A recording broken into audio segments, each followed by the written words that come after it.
शांति। हमारी एक दिवस के लिए पट्टी चल रही और पट्टी का लक्ष्य क्या है? संपूर्णता की तरफ चलना, संपूर्णता के तरफ बढ़ते कदम। तो पहला कदम कौन सा सुनाया?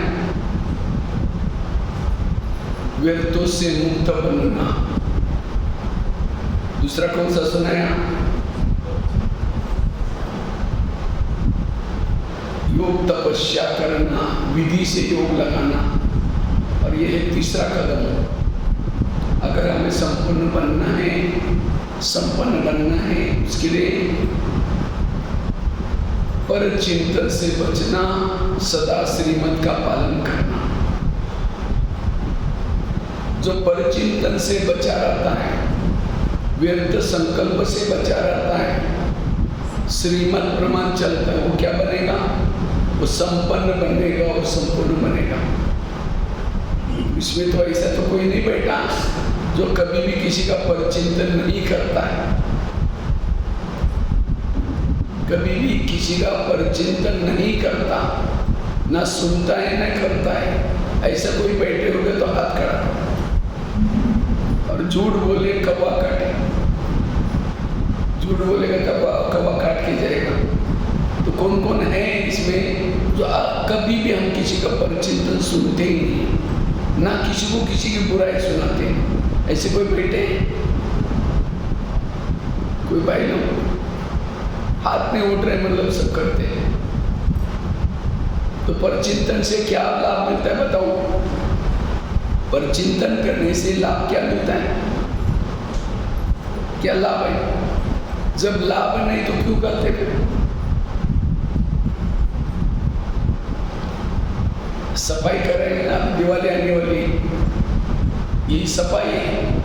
अगर किसी का परचिंतन करेंगे, प्रदर्शन करेंगे, तो बाबा प्यार कैसा करेगा? कैसा हम संपन्न बनेंगे? इसलिए आज से हमें इसके तरफ ध्यान देना है। जैसे अभी आ रहे ना, क्या बोलते हैं, नवरात्रि। तो नवरात्रि में देवियों ने क्या किया? असुरों का संहार किया। तो आप भी कौन सा असुरों का संहार करो?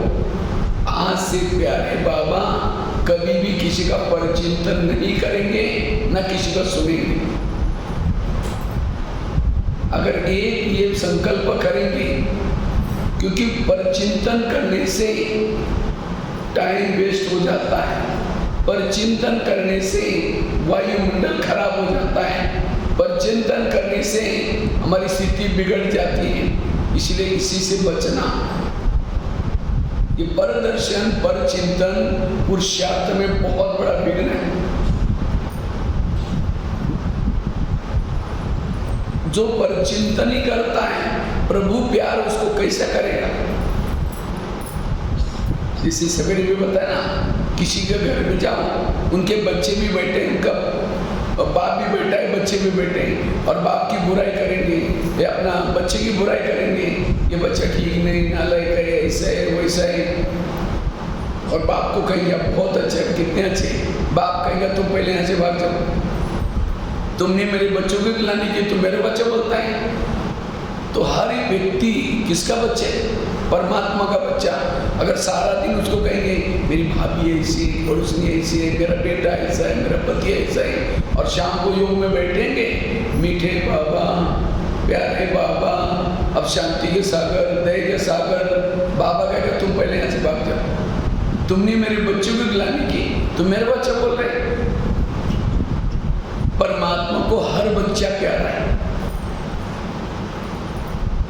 इसलिए आज से कई कहते हम करते नहीं हैं, कोई आकर के सुनाता है तो क्या करें?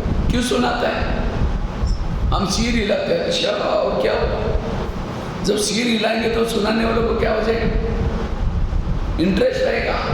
इसीलिए ना हमें सुनना है, ना किसी को सुनाना है। सिर ही नहीं हिलाओ, सिर को। मुझे तो ड्रामा प्लान अनुसार गुलजार दादी के साथ 10 साल दिल्ली में रहने का मौका मिला। तो मैंने देखा दादी को कोई अगर इधर उधर की बातें सुनाता था, दादी कभी भी हाँ हाँ करके सुनती नहीं थी। लेकिन हम क्या करते हैं? अच्छा, पहले तो नहीं चाहते, सिर्फ कहेंगे अच्छा, फिर बीच में कहेंगे हाँ तो होता रहता है, फिर अच्छा और क्या, बस रोके। अगर समझो कोई कचरा डालने के लिए आपके घर में आएगा तो आप क्या करेंगे? कोई गंदा बदबू वाला कचरा टोकरा लेकर के आपके घर के पास आया तो क्या बोलेंगे उसको?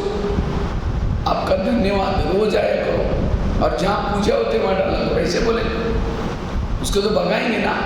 तो कोई परचिंतन की बातें, फालतू बातें सुना रहे हैं, उसको भगाने के बजाय हम कहते हैं अच्छा हो क्या हुआ, वो उठ के भी जा रहे बीच में, कहेंगे बैठो ना, चाय पानी पी के जाओ ना, बताओ ना क्या।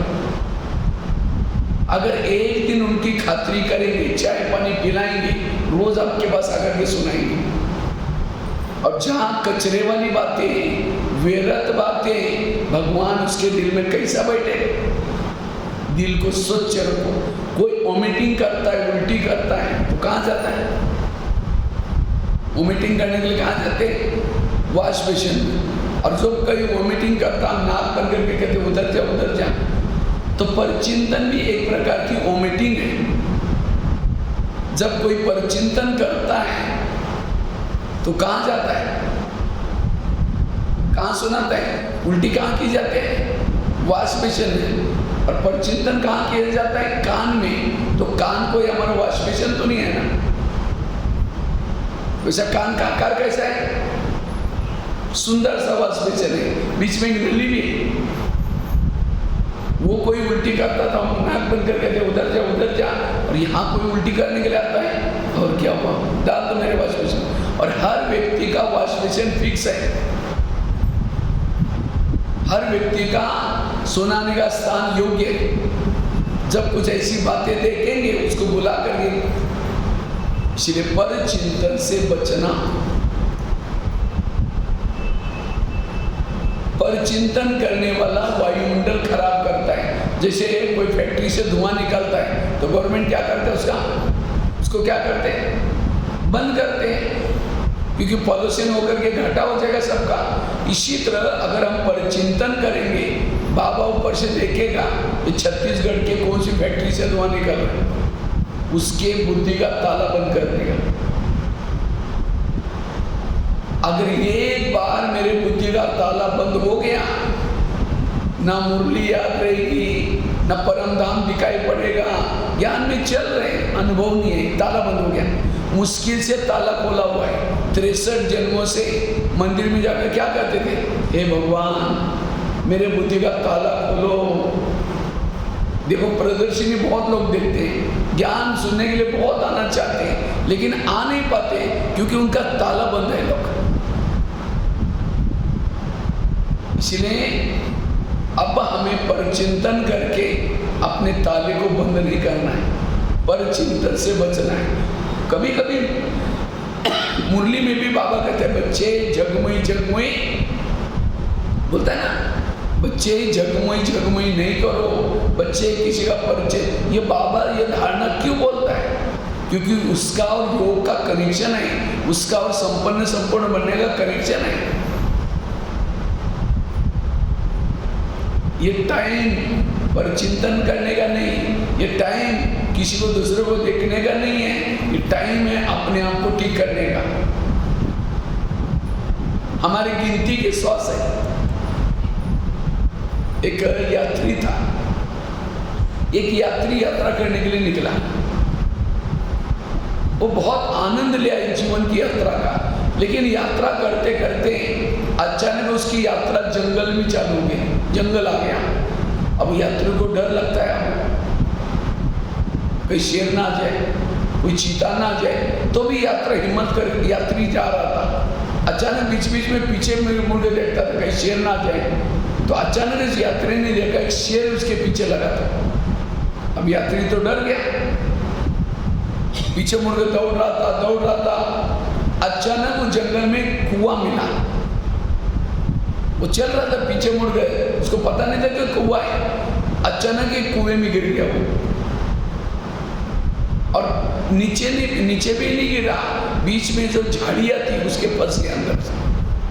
उसको जान में जाना ये अच्छा हो गया, गिरने से क्या हो गया? शेर से तो बच गया। उसको लगा अब शेर तो भाग गया होगा। जैसे उसने ऊपर देखा, शेर ऊपर से नीचे कुएं में देख रहा था। उसको बोलता है मैं ऊपर आऊंगा नहीं तो मेरे को क्या खाएगा। इतने में से यात्री ने देखा पानी कितना गहरा कुएं में। जैसा नीचे सिर किया, देखा एक बड़ा सा अजगर मुंह फैला करके उसके तरफ आ रहा था, क्योंकि उसको लगा मेरे कोई शिकार आ गई।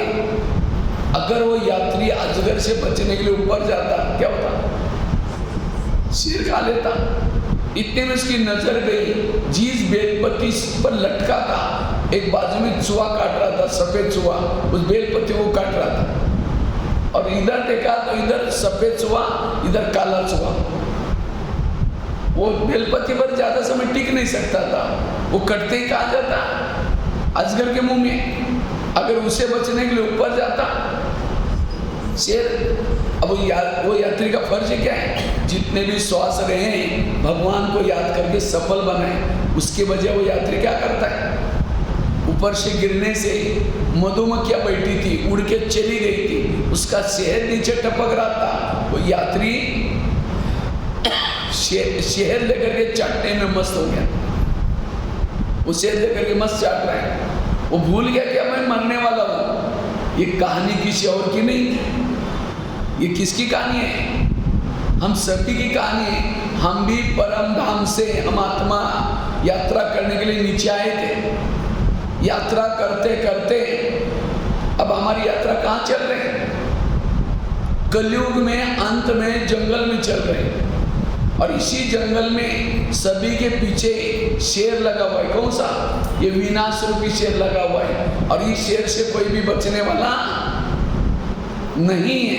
आजकल कईयों ने क्या किया है? चंद्रमा पर प्लॉट बना कर रखे हैं। कुछ हो जाएगा धरती पर, कहाँ जाएंगे? कई ने समुद्र के नीचे क्या बनाया? बड़ी बड़ी दीवार बन करके कांच के कुछ मकान बनाए। सुना है बाबा कहते हैं मैं कालों का काल महाकाल हूं। चाहे चंद्रमा पर छिप जाए, धरती पर कहीं छिप जाए, मैं किसी भी प्राणियों को जिंदा नहीं छोड़ूंगा, सबको लेके आऊंगा। तो अभी हमारे श्वास कैसे? गिनती के श्वास है। लेकिन हम क्या करते हैं? जैसे वो यात्री शेर चाटने में मस्त था, इसी तरह हम फेसबुक व्हाट्सएप देखने में, परचिंतन करने में और बातों में अपना शेर चाटने में मस्त है, टाइम वेस्ट कर रहे हैं। इसलिए परचिंतन से बचना। परचिंतन करने से खुद का गला कट जाता है, समय वेस्ट हो जाता है, शक्तियां वेस्ट हो जाती है। इसलिए परचिंतन से बचना। परचिंतन करने वालों के दिमाग में सरस्वती नहीं बैठेगी। सरस्वती कहाँ बैठे? हंस के ऊपर बैठती थी। हंस आता अंदर बाहर स्वच्छ। आप लोगों को ड्रेस कैसा दिया बाबा ने? सफेद। सफेद ड्रेस किसका प्रतीक है? हंस। हंस आता नीर अलग, दूध अलग करने वाला, पानी अलग करने वाला। अच्छाई देखना, बुराई को छोड़ना। लेकिन ज्ञान में चलने के बाद भी कभी कभी हम क्या करते हैं? किसी बुराई को देखते हैं, अच्छाई नहीं देखते। इसलिए परचिंतन से परचिंतन करने से सुख शांति का अनुभव नहीं होगा।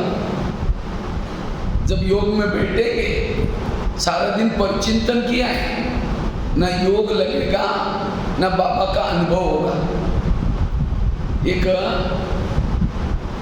भगत था और भगवान के पास गया और भगवान को कहता है भगवान मुझे जीवन में सुख चाहिए, शांति चाहिए, मैं जीवन में कुछ अपनी तरक्की करना चाहता हूँ। तो भगवान ने कहा ठीक है, मैं तुम्हें उसके लिए वरदान देता हूँ और साथ में 2 थैले देता हूँ। एक थैले को पीठ के पीछे रखना और दूसरे थैले को कहाँ रखना? आगे रखना। और भगवान ने कहा जो पीठ के पीछे थैला है, तुम्हारे आस पास पड़ोस में जो भी लोग रहते हैं उस सभी के अंदर जो जो बुराई है, दोष है, उसकी चिट्ठियां बना करके मैंने डाली। तो भगवान ने क्या किया? कहा कि जो पीछे वाला थैला है, पीछे वाले थैले में क्या है? तुम्हारे अंदर जो भी बुराई है, तुम्हारे आस पास पड़ोस वालों के साथ अंदर जो बुराई है उसकी चिट्ठी कहाँ रखे? पीछे वाले थैले में। और आगे वाले थैले में तुम्हारे खुद के अंदर जो बुराई है, तुम जिद्दी हो, किसी के नहीं मानते हो, तुम्हारी जो भी बुराई है आगे वाले थैले में। लेकिन भगवान ने क्या बोला? जो पीछे वाला थैला है उसको अच्छी तरह बांध करके कहाँ रखना? पीछे। और आगे वाले थैले को कहाँ रखना? आगे रखना। खुद की बुराई को आगे रखना, खुला रखना। जब भी तुमको समय मिलता है, हाथ डालना, चिट्ठियों को निकालना, मेरे अंदर क्या बुराई है उसको परिवर्तन करना, तुम्हें सुख मिलेगा, शांति मिलेगा। जाओ, मेरा वरदान है। लेकिन भगवान ने कहा थैले का ध्यान रखना, दूसरे की बुराई को कहाँ रखना? पीछे, और अपनी बुराई को आगे। तो भगत कहता है ठीक है भगवान, मैं ऐसे करूँगा, मुझे सुख चाहिए, शांति चाहिए, चाहे कुछ भी हो जाए। थैले लेके चला गया। कुछ साल के बाद वो थैले चेंज किया। पीछे का थैला क्या किया? आगे। और आगे का थैला क्या किया? बांध करके पीछे रखा। फिर बीच बीच में क्या करता है? थैले में हाथ डालता है, दूसरे की बुराई को खोल दिया, हाथ डाला, अच्छा फलाना ऐसा है, मुझे तो पता ही नहीं था। खुद सोचना शुरू किया, दूसरों को बुला बुला करके कहता है उसे सावधान रहना, वो बड़ा खराब है, वो ऐसा है, वो ऐसा है। उसका सारा समय इसमें जाता था, ये ऐसा है, वो ऐसा है। उसको आत्मचिंतन, परमात्मा चिंतन, अपना देखने का टाइम ही नहीं। कुछ समय के बाद दुखी हो गया, शांत हो गया, फिर भगवान के पास गया। कहता है भगवान मैं बहुत दुखी हो गया, मैं बहुत परेशान हो गया। भगवान ने कहा अच्छा तुमको जो मैंने थैले दे उसको कहाँ रखा? कहता है भगवान मेरे से कई बार भूल हो गई, मैंने कई बार पीछे का थैला क्या किया था? आगे किया था। भगवान ने कहा यही तुम्हारे दुखों का कारण है, यही तुम्हारे दुखों का कारण है। ये कहानी भी किसी और की नहीं, किसकी कहानी है? हम भी यहाँ आते, क्यों आते? थोड़ा सुख मिल जाए, शांति मिल जाए, तो बाबा भी हमें वरदान देता है और साथ में 2 थैले देता है। दूसरे की बुराई को कहाँ रखना?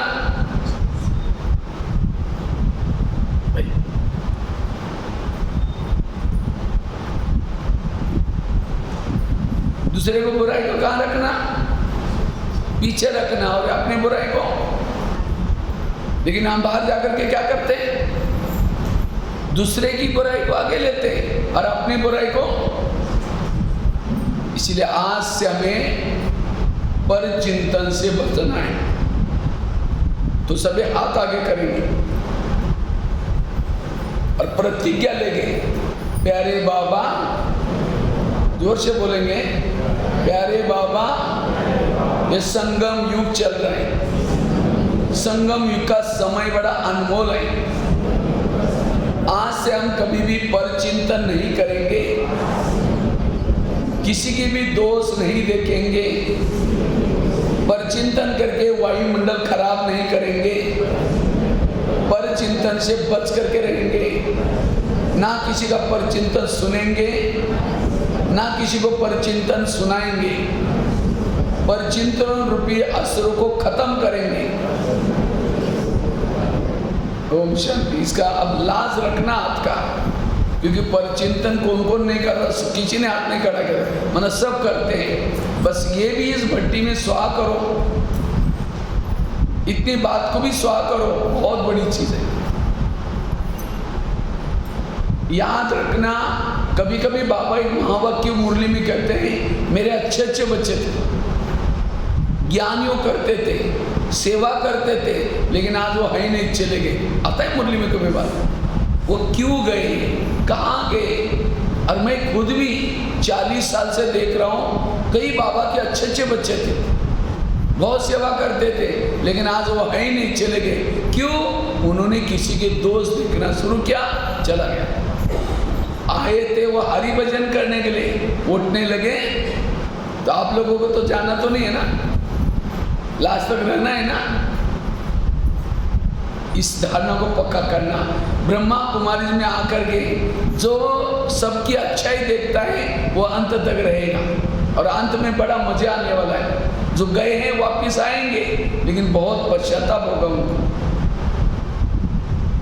एक सत्संग चलता था, सत्संग में बहुत लोग आते थे। एक दिन एक शिष्य ने गुरुजी को प्रश्न पूछा, गुरुजी मुझे एक वरदान चाहिए। तो गुरुजी ने कहा क्या वरदान चाहिए? कहता है मेरे बारे में सबके दिल में क्या चलता है ये मैं जानना चाहता हूँ। तो गुरुजी ने कहा ठीक है, उसके लिए मैं तुम्हें वरदान देता हूँ और साथ में एक छड़ी देता हूँ। छड़ी मतलब मांत्रिक डंडा।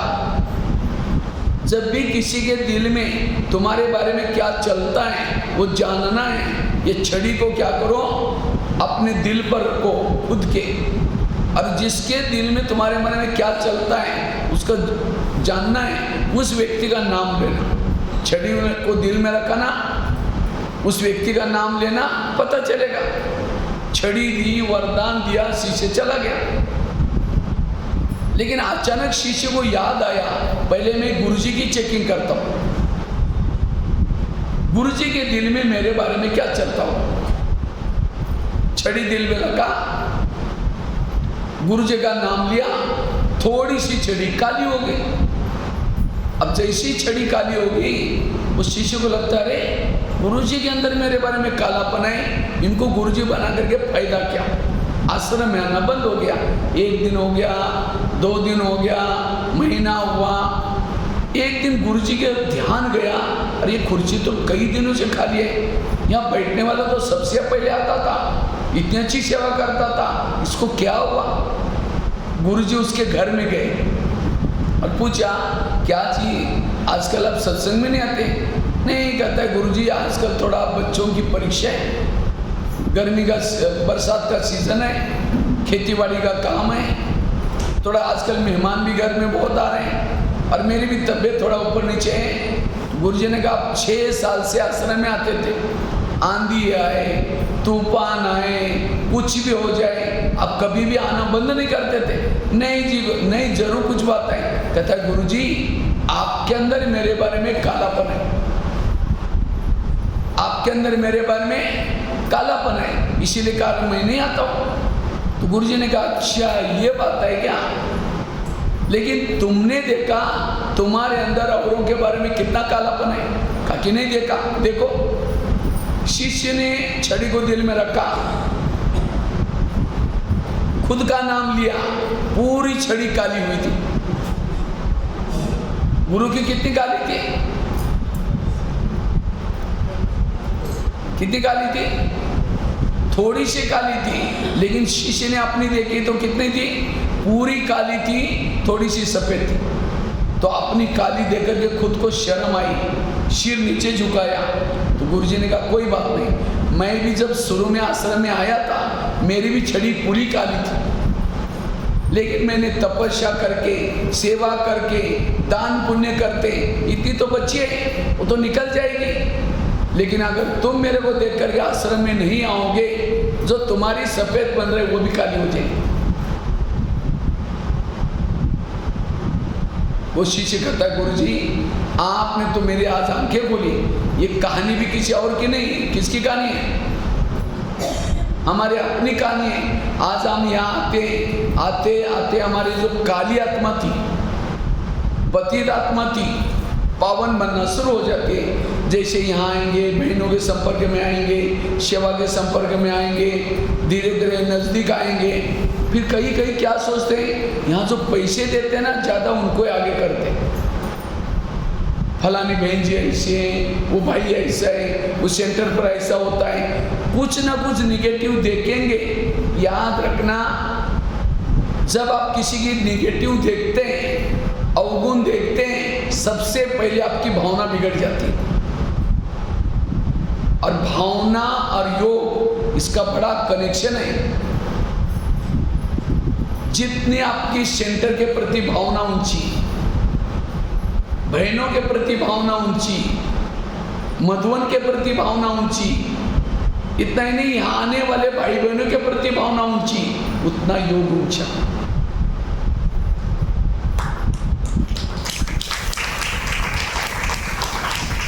इसलिए बाबा कहते बच्चे संग दोष से बचे रहो। तो संग दोष कई क्या समझते हैं? ये अज्ञानी लोग हैं, बाहर वाले। वो संग, अगर कोई ब्राह्मण भले बहुत साल से ज्ञान में चलता है, अगर वो किसी की बुराई सुनाता है, दुश्मन है हमारा। इसलिए कभी भी कोई किसी की परचिंतन की बातें सुनाता है, हाथ जोड़ो, उसको कहो कि फालतू बातें हमको नहीं सुनाओ, किसी और को सुनाओ, मुझे नहीं सुनाना, स्ट्रिक्ट रहो। नहीं तो थोड़ी भी भावना बिगड़ी, कई क्या करेंगे, कोई बहन या भाई सामने नहीं है, दो चार जन मिलकर के बुराई करेंगे, फलानी ऐसी है, वो ऐसी है, और अचानक जब आई क्या बोलेंगे, ओम शांति। अभी हम आपको याद करते, मुख में राम बगल में छुरी। और ऐसा परचिंतन करने वाला कहाँ योग लगेगा? आज जिसकी बुराई आप देख रहे,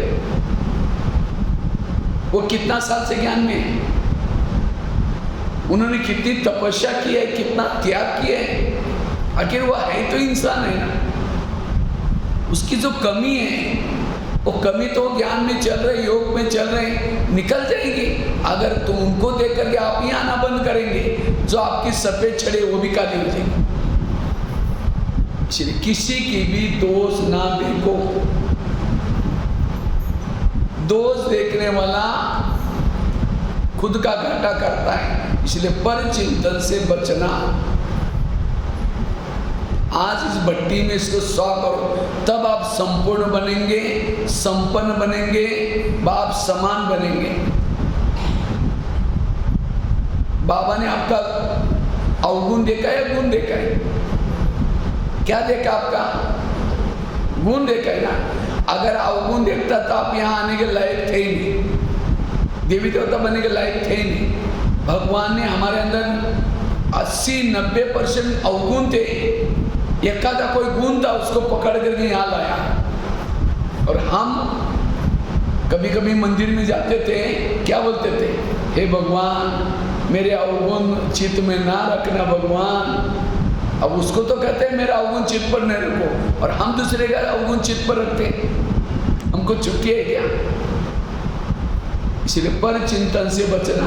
और वैसे तो माता ही ज्यादा पर चिंतन करती है, भाई लोग भी करते हैं, ऐसे नहीं भाई लोग छोड़िए, लेकिन माता ही ज्यादा करती है, क्योंकि माताओं में सहन शक्ति ज्यादा है, कम है?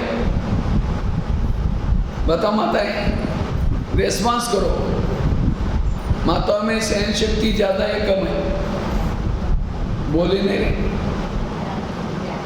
ज्यादा है। मजबूरी का नाम महात्मा गांधी। माताएं सहन तो बहुत करती है, अब पति ने कुछ बोला, ठक करके थप्पड़ थोड़ी मारेंगे, कुछ बोलते हैं चुप तो बैठेगी। लेकिन जैसा पति खेती में चला गया, ऑफिस में चला गया, पड़ोसी के पास जाकर जाएगी, पानी भरने के बहाने, माचिस लेने के बहाने जाएगी, और क्या बोलेगी, खाना खाया? वो कहेगी क्या खाओ, मेरे पति ने बड़ा घमासान किया। वो कहेगी मेरा भी कोई कम है क्या?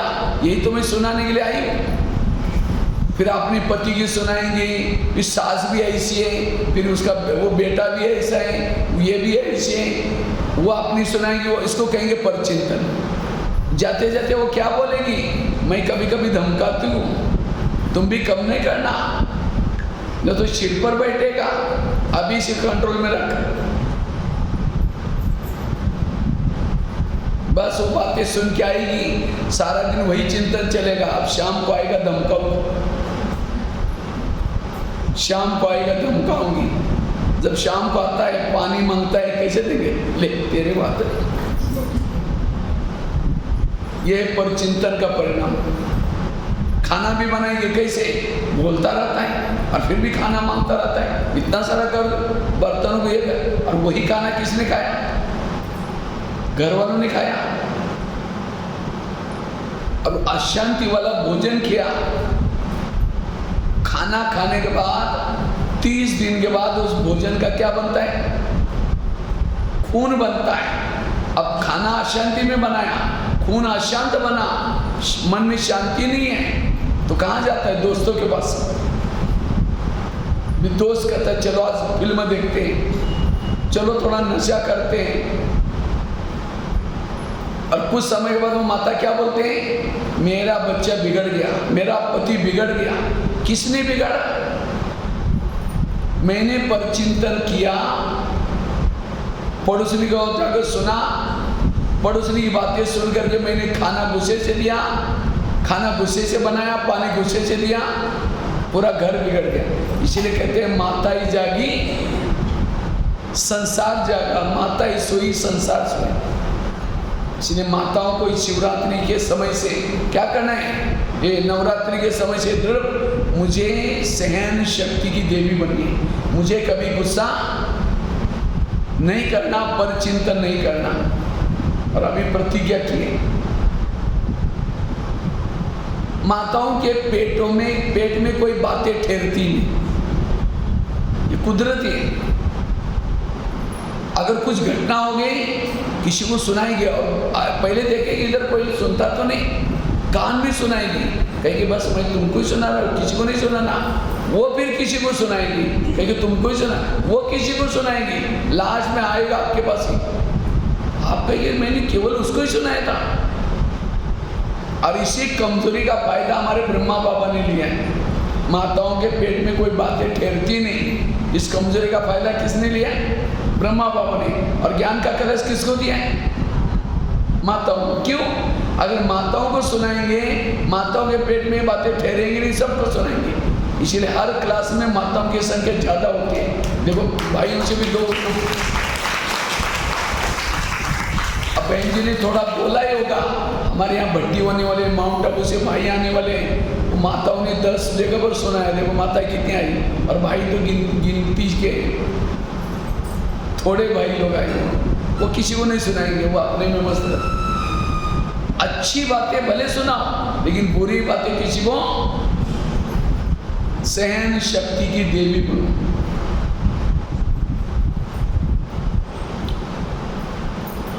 इसलिए पर चिंतन से बचना, इससे आपकी स्थिति शक्तिशाली बन जाएगी, तब आप संपन्न बनेंगे, संपूर्ण बनेंगे। और दूसरा पुरुषार्थ है बाबा के श्रीमत प्रमाण चलो। तो आप लोग ये बताओ, बाबा के श्रीमत प्रमाण आप लोग कितना % चलते होंगे? बताओ। यहाँ आप लोग रिस्पॉन्स नहीं करते, मेरे को बड़ा ये लगता है, इससे बैठे रहते हैं। और कोई आता है तो बड़ा इधर देखेंगे उधर देखेंगे, कोई आता है इधर उधर बैठने के लिए तो उनकी ड्यूटी लगे, जैसे कौन कौन आया देख लेना। तो जानकी दादी जब क्लास कराते थे ना, मुरली सुना रहे, और कहीं इधर उधर देखता, दादी को बड़ा बुरा लगता था। दादी कहती ये क्या है? सुनने वालों का ध्यान हमेशा जो बातें सुना रहा है उसके तरफ चाहिए। कौन आया कौन गया तो उसका मन बुद्धि उसी में, वो बातें सुने वो मिस हो जाती है। मेरे पास कौन आया कौन बैठा, मुझे जैसे मैं अकेली बैठी हूँ यहाँ हॉल में, बाबा मेरे लिए सुना रहे हैं। कहीं को लगता है अगर वो माता होती ना, आज ये बात उसके लिए बाबा ने सुनाई थी, वो बड़ी परिचित, मना आप सब ज्ञान उसको दूसरे को ही समझते, ये बाबा मेरे लिए सुना रहे हैं, मेरी कमी है वो निकालने की। तो आप लोग कितना % बाबा के श्रीमत प्रमाण चलते हैं? बताओ थोड़ा, बताओ। हर एक का अलग अलग है। आप मुरली सुनते हैं ना रोज की, तो उस मुरली को आप कितना % फॉलो करते हैं? बाबा के श्रीमत तो जानते हैं ना, अमृत वाला उठना, रोज की मुरली सुनना, शुद्ध भोजन खाना, ये सारे नियम तो पता है ना आप लोगों को। तो इस नियमों को आप कितना % फॉलो करते होंगे? बताओ, 2-4 जन बताओ, सबको नहीं पूछते बैठूंगा मैं। हाँ बताओ, सामने वाले माता बताओ कितना % चलते हैं? 80, 90, 100 या 150 भी, 100 से भी ज़्यादा? बताओ जल्दी। हाँ कितना चलते? अरे कोई बोलते हैं क्या बात? स्टूडेंट वो जो बोलो, अरे अब मुंह से निकलता ही नहीं है, बताओ। हाँ 50%, एक भाई ने कहा 50%, और बताओ माता है सामने बैठे रिस्पॉन्स देना है, गूंगे होके बैठे क्या टॉपिक बोलो तो बड़ा पीछे मत है, माता है आवाज करके बोलो या उठ करके खड़े होके बोलो। जैसे बच्चे, मैं जब बच्चों को पूछता फटाफट वो जवाब देंगे उठ करके, ये स्टूडेंट अच्छे। हाँ बताओ माता है कितना? 20%। चलो ये माता जी बोलो ना, बोलो, बोलती नहीं, सबसे सामने बैठे बोलो तो कितना परसेंट चलते हैं? अब बाबा के नियमों को कितना फॉलो करते हो, कितना करते हैं माता जी? कितना? मैं खुद क्या क्या करते हो यही पता नहीं तो करेंगे क्या? माता बताओ, बोलो। मैं तो बड़े सिंपल नहीं, कोई हिंदी में लोग, मुझे लगता है कि आप लोग नेपाल में जाते इतने फटाफट माता है बिना हिंदी समझते हो बोल देंगे भाई जी मैं 60% चलती, फटाफट जवाब दे देते। अब यहाँ तो ऐसे बैठे,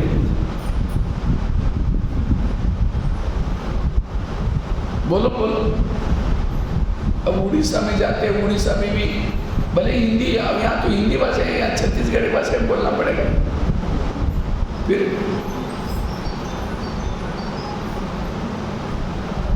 बोलो बोलो, पीछे वाली माता है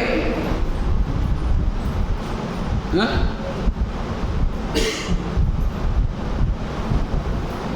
बोलेंगे ना तो आगे कैसे बढ़ेंगे अब बताओ। हाँ बोला फिर चुप हो गए। खड़े होकर के बोलना, बैठ करके नहीं, जिनको बोलना है खड़े होकर के बोलो।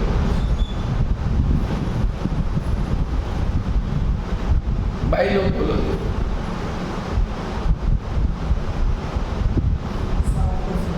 हाँ 60%।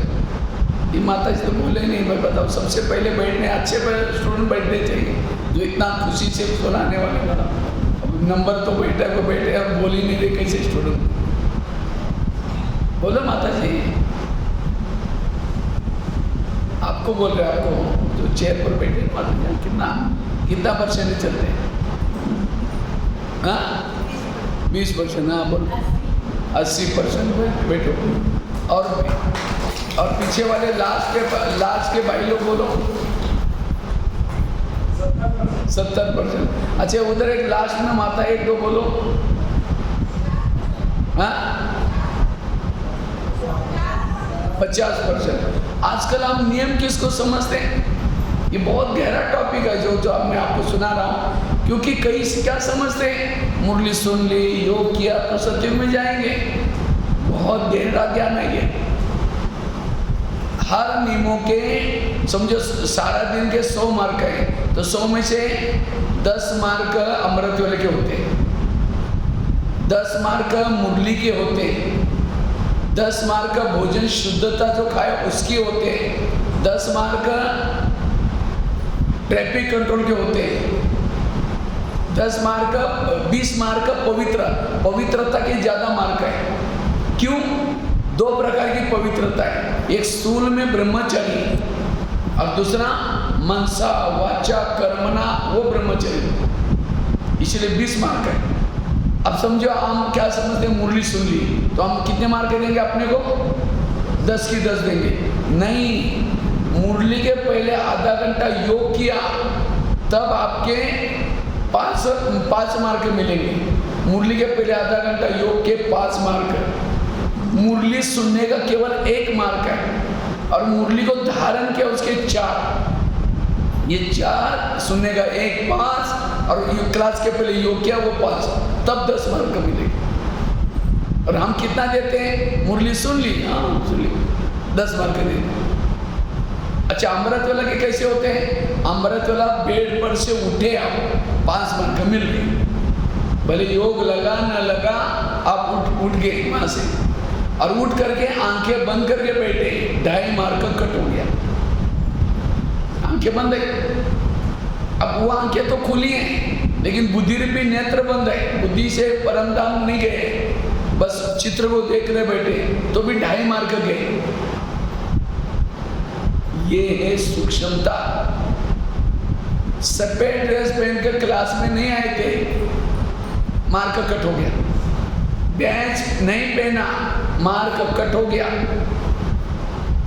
भोजन बाहर का नहीं खाया, भोजन खुद बनाया, लेकिन बातें करते खाया, 5 मार्क गए। भोजन बाबा के याद में बनाने के 5 मार्क है। फिर खाते समय भी, जैसे कोई मम्मी है, मम्मी क्या करे, खाना खा रही और साथ में उसका बच्चा भी है, अब बच्चों को एक गिट्टी खिलाएगी और बाद में खुद ही खा रही। सारा बच्चा देखता रहता है, अभी खिलाएगी बाद में खिलाएगी, खाना पूरा हो गया, देखते रहते। अब इसी तरह हम भी क्या करते हैं, बाबा को शुरू में क्या करते हैं, बेटे बाबा आ जाओ, खाना खा लो, मैं खाना खा रही, मैंने एक गिट्टी खिलाई, उसके बाद खुद ही खाते रहे। बाबा तो देखता रहता है, अभी खिलाएगी मेरे को, ये गिट्टी हम खाएं, दूसरी गिट्टी बाबा अब खा लो, एक गिट्टी खुद खाए, एक गिट्टी उसको। तब भोजन के मार्ग में पूरा भोजन लास्ट तक याद में खाना, बाबा याद है।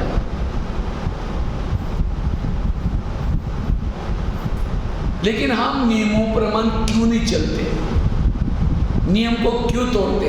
अब इस अनुसार चेकिंग करो तो कितना मार्क मिलेंगे, कितने मिलेंगे?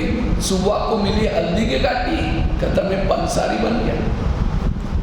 और इसीलिए योग में जो बाबा का प्यार मिलना चाहिए, योग में जो बल मिलना चाहिए, नहीं मिलता। आज सारा दिन अगर परफेक्ट, बाबा के 2 प्रकार के बच्चे, एक कच्चे दूसरा पक्के, तो आप कौन सी लिस्ट में? कच्चे या पक्के की लिस्ट में? पक्के मतलब जो पूरी नियमों को धारणा करता है, पक्का, वो है पक्का बच्चा। और पक्के जाते हैं सत्युग में, कच्चे जाते हैं त्रेता युग।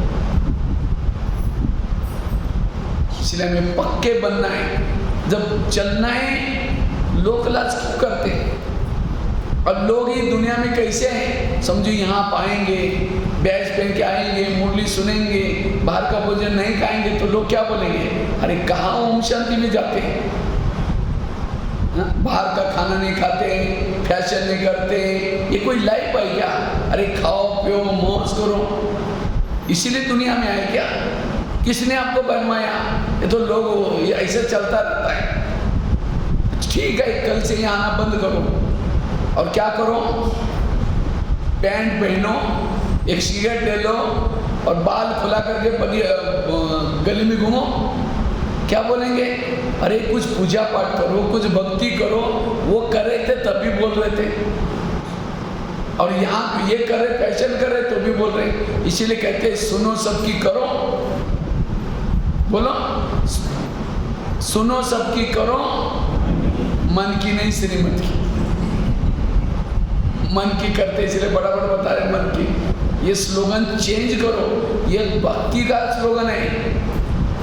करो, सुनो सबकी करो अपने मन की। यहाँ नहीं है, यहाँ सुनो सबकी करो श्रीमत। श्रीमत क्या कहते हैं? न जन की, न मन की, न पर की, श्रीमत।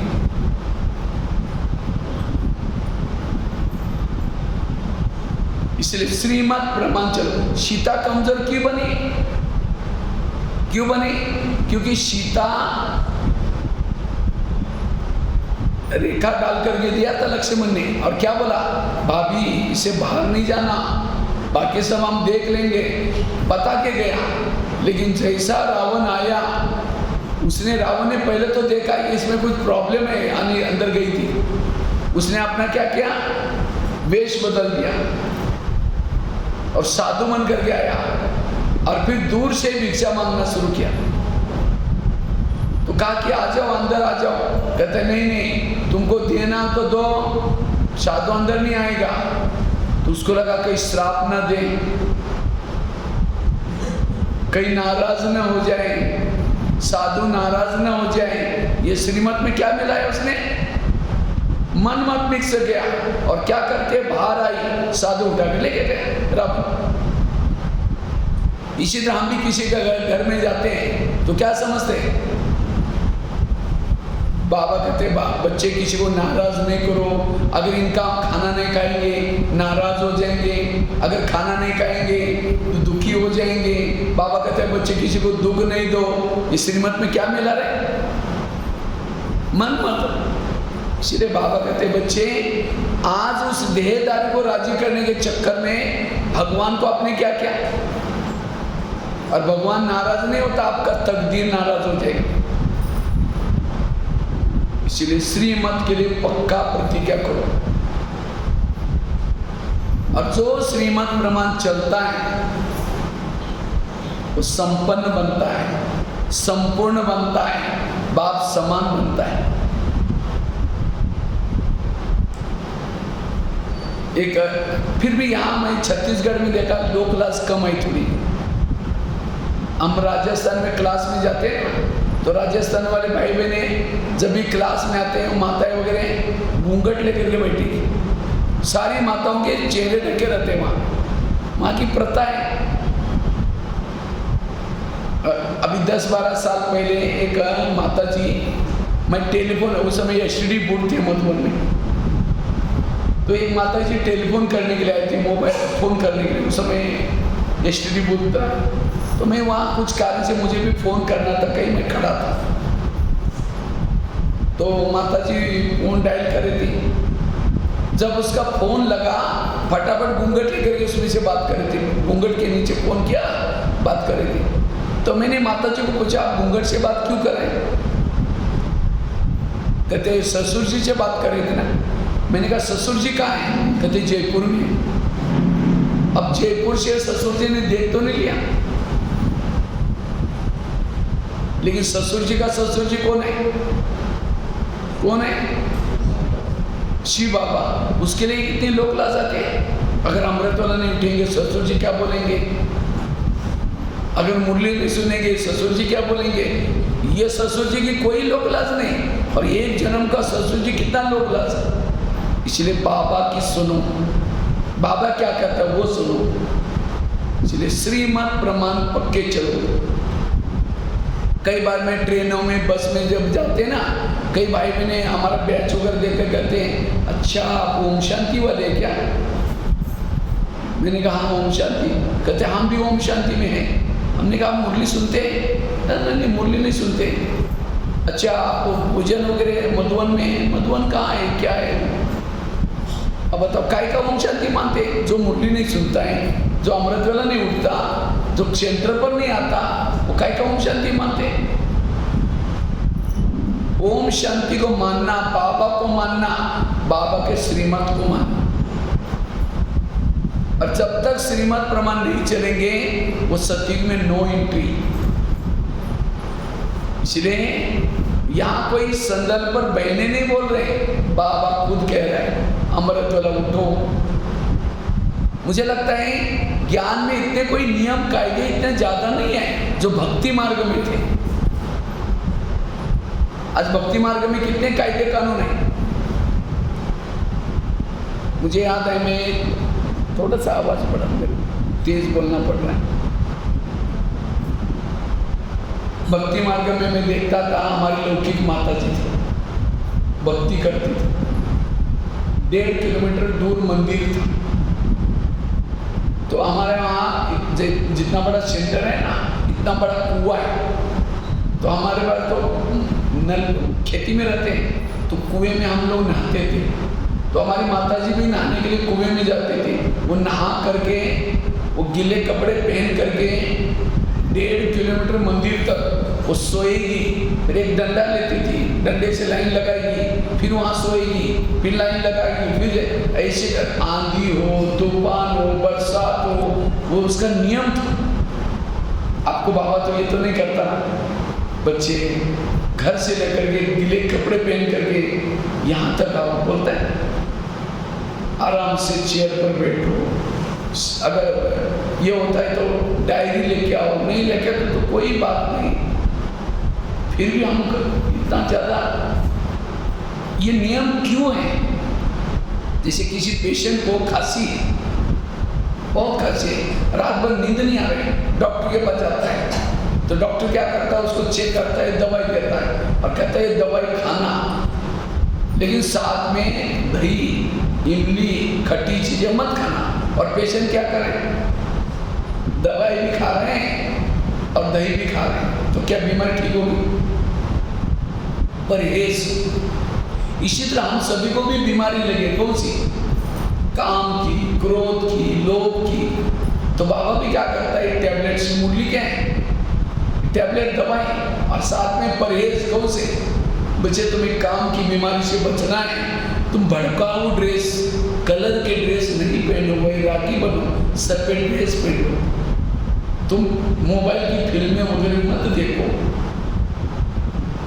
तुम किसी के परचिंतन की बातें नहीं सुनो, जिससे तुम्हारे अंदर क्रोध और जग जाएगा। ये परहेज है। श्रीमत मतलब परहेज, जिसे हम बीमारी को खत्म कर सकेंगे। हम ये उसको तो पालन नहीं करते, और फिर कहते हैं हम यहाँ तो आते हैं ओम शांति में, मेरे संस्कार बदलते नहीं है, मेरी बीमारी खत्म क्यों बदलेगी? आप परहेज नहीं कर रहे हैं, इसलिए परहेज करो। जो बाबा ब्राह्मण बनने के नाते जो नियम है, अमृत वाला उठने का नियम, क्योंकि अमृत वाला उठोगे आत्मिक स्थिति का अनुभव होगा, सुख का अनुभव होगा, विकार खींचेंगे नहीं आपको। ये परहेज है। और उसके लिए हम बहाने क्या मारते हैं, हम गृहस्थी में रहते हैं, तो बाबा को पता नहीं क्या गृहस्थी में रहते हैं हम लोग। पद पाने के लिए क्या बोलेंगे, क्या बनना है, लक्ष्मी नारायण बनना है। उसके लिए कोई नहीं बोलेगा बाबा मैं दास दासी बनूंगी, बनना है किसको? तो पद पाने के लिए ऊंचा पाना है, और नियम पर चलने के लिए श्री जो यहाँ नियम पर पक्का चलेगा उसका पद ऊंचा होगा। इसलिए ईश्वरीय नियम पर चलने की भीषण प्रतिज्ञा करो। मुझे याद है, मैं जब पढ़ाई करता था उस समय मुझे बाबा का ज्ञान मिला। तो उसी दिन एक दिन मुरली चली थी। क्या चली थी मुरली? बच्चे बाहर का भोजन नहीं खाओ, शुद्ध भोजन खाओ। तो उसी दिन मेरा घर से टिफिन आता था। जब टिफिन आता था, मैंने उसी दिन प्रतिज्ञा की, आज से मैं बाहर का भोजन नहीं खाऊंगा, शुद्ध भोजन खाऊंगा। अब मेरा तो टिफिन आता था, घर वालों को पत्र लिखा तुरंत, मुझे टिफिन नहीं भेजो। मुझे ना खाना बनाने आता था, मेरे पास पैसे भी नहीं थे, लेकिन बाबा का नियम पालन करने के लिए 4 दिन तो कुछ खाया ही नहीं। तो गीता पाठशाला वालों ने किसी ने मुझे एक स्टोव दिया, एक पतीला दिया। 4 साल तक चावल उबाला और गरम चावल पर शक्कर डाल के खाया, लेकिन बाबा के नियम को नहीं तोड़ा। अब बाबा ने कहाँ बिठाया? मधुबन में, जहाँ 25,000 लोगों का भोजन बनता है, उस किचन में सेवा करने के लिए रखा है। नियम को पालन करने से प्राप्ति होगी। अगर यहाँ अच्छे अच्छे ड्रेस पहनेंगे तो सतयुग में, त्रेतायुग में, द्वापर में अच्छे नहीं मिलेंगे। फिर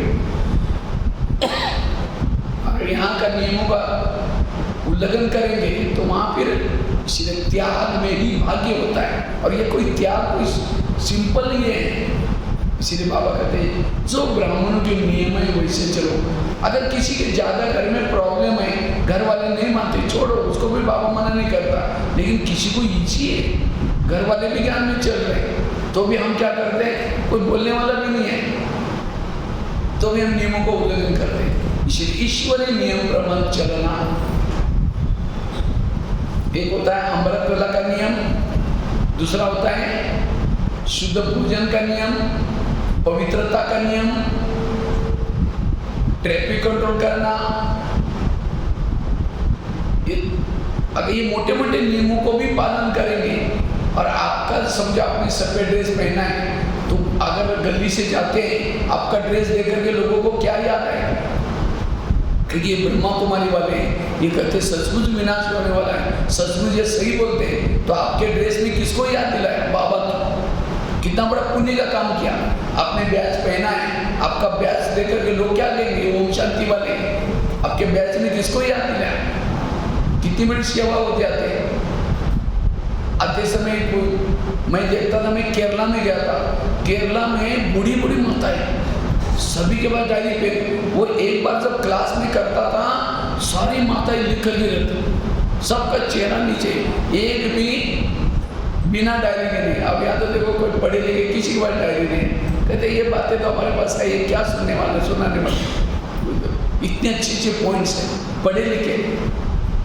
इसलिए हमें गॉडली स्टूडेंट बनकर रहना है। ये चांस केवल अभी मिलता है।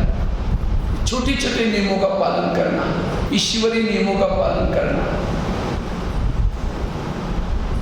ये अगर संपन्न बनना है, संपूर्ण बनना है, उसके लिए आधार। और एक लास्ट की बात सुना करके हम पूरा करेंगे।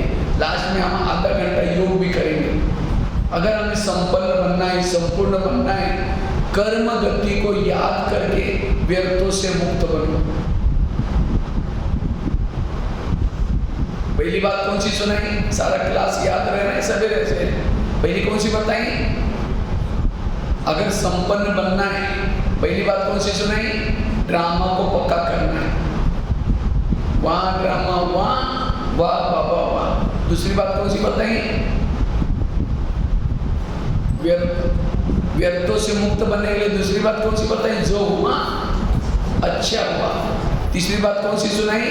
रोज अपनी खिड़की को साफ करना।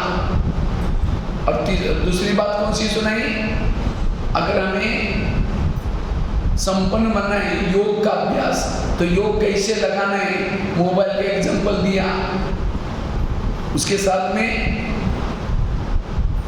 कैसे कितना घंटा योग करना है, मन क्या है, बुद्धि क्या है, पूरा विस्तार से आपको योग के बारे में बताया। योग के लिए कुछ 6-7 धारणा भी बताई, योग लगेगा। तीसरा ये पॉइंट चल रहा है, अगर हमें तपस्या करनी है, साधना करनी है, उसके लिए परचिंतन से बचना। और उसके लिए परचिंतन से बचने के लिए कौन सी स्टोरी बताई?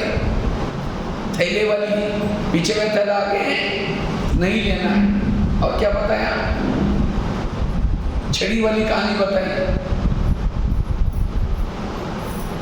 कभी भी कान में उल्टी नहीं लेना, धुआं नहीं छोड़ना।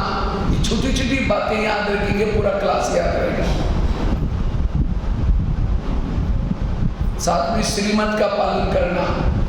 और लास्ट की बात कही, अगर कर्म गति को याद रखेंगे, आपका व्यर्थ खत्म हो जाएगा और इससे भी आप संपन्न बनेंगे। आजकल सभी भाई बहनों के अंदर व्यर्थ संकल्प बहुत चलते हैं। क्यों? कई कहते हैं मैं इसके रास्ते में कभी जाती नहीं, मैंने इसका बुरा कुछ किया नहीं, फिर भी ये मेरे साथ ऐसे क्यों करती है? ताली कभी एक हाथ से नहीं बचती। ताली के लिए कितना चाहिए? तो अगर कोई व्यक्ति आपके साथ उल्टा सुल्टा करता है, आपने भी कभी किया था। एक बहुत बड़ी ड्रामा की सीक्रेट बात आपको सुनाता हूँ। आपके घर के जितने लोग हैं, आपका पति, आपका बच्चा, आपकी पड़ोसनी, ये कौन है? पिछले जन्मों के कर्मों को चुक्त करने वाले लोग हैं। कोई आपको देने के लिए है, कोई आपसे, और जिन्होंने इस लेने देने की घटना को समझा, कभी भी उनको गुस्सा नहीं आएगा, कभी भी टेंशन नहीं आएगा। इसलिए इस कर्म गति को समझना। कई तो कहते हैं वंडरफुल है, भगवान तुमने भी आंखें बंद किया क्या? ये मेरे साथ ऐसा क्यों हो रहा है? इस दुनिया में जो कुछ होता है, हर व्यक्ति के कर्मों का परिणाम है। कांटे बोएंगे, बबूल के बीज बोएंगे, तो बबूल को आम लगेगा क्या? बबूल को क्या लगेंगे? बबूल के वो कांटे लगेंगे, आम थोड़ी लगेंगे। मैंने किसी के साथ गलत काम किया और हम कह रहे कि ये मेरे को रिगार्ड दे, रिस्पेक्ट दे, कैसा देगा? अगर मेरे जीवन में प्रॉब्लम है, ये प्रॉब्लम मेरे कर्मों का परिणाम है। इसलिए कर्म गति को समझना। कर्मों से शरीर बनता है, कर्मों से संबंधी मिलते हैं, सब कुछ कर्मों से होता है। इसलिए भजन है ना, किसके झोले में कांटे हैं तो किसके झोले में फूल।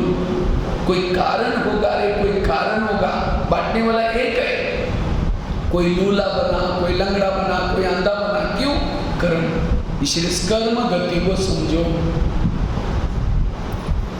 जो कर्म गति को समझता है कभी भी उसको व्यर्थ नहीं जाए। और याद रखना, ये सभी का हमारा अंत का जन्म है। इसके बाद आप कोई जन्म लेने वाले तो 63 जन्मों से प्रकृति के हिसाब, लोगों के हिसाब चुक्त करना है। आगे चल करके हर व्यक्ति के पास दुखों के पहाड़ गिरने वाले हैं। बाबा कहते हैं आगे चल करके दुखों के पहाड़ गिरेंगे। उस समय आपको क्या याद होना चाहिए? मेरे कर्मों का परिणाम है। इसलिए सोचो नहीं, अगर सोचेंगे और दुख बढ़ेगा। इसलिए जो परिस्थिति के समय जो स्थिर रहता है वो दुख उसका कम हो जाता है। इसलिए कर्म गति को याद रखना। जैसे भीष्म पितामह था, भीष्म पितामह बानों के शाह पर पड़ा था। तो कृष्ण को प्रश्न पूछता है, भगवान मुझे सजा क्यों? तो आपने कुछ गलत काम किया होगा। कहता नहीं, कई जन्म पीछे गया। एक जन्म में भीष्म पितामह राजा था, तो रथ में कहीं जा रहा था, तो एक सांप रास्ता क्रॉस कर रहा था। उसको लगा सांप मर न जाए, रथ को रोका। उसके पास तीर थे, तीर से सांप को उठाया, बाजू में फेंक दिया। कहाँ गिर गया वो नहीं देखा। साइड पर बबूल के कांटों का पहाड़ था, खेती थी। सांप जोर से पर गिरा, नीचे से कांटे चुभ गए और उसकी सजा करके भीष्म पितामह को बानों के शाह पर निकाला। अनजान से कर्म हुआ तो भी इतनी बड़ी सजा। धृतराष्ट्र अंधा था, कृष्ण के पास जाता है, कहता है भगवान मुझे सजा क्यों? कहता आपने कोई गलत काम किया होगा। कहता नहीं, कई जन्म पीछे गया। एक जन्म में धृतराष्ट्र छोटा बच्चा था, एक पंछी को पकड़ा, एक सुई ली, उसकी आंखें तोड़ी और इसीलिए उसको अंधा बनना पड़ा। इसलिए आज मुझे बच्चा तंग कर रहे हैं, मुझे पति तंग कर रहे हैं, मुझे पड़ोसी तंग कर रहे हैं। क्यों हो रहा है? कोई बीमारी लग रही है।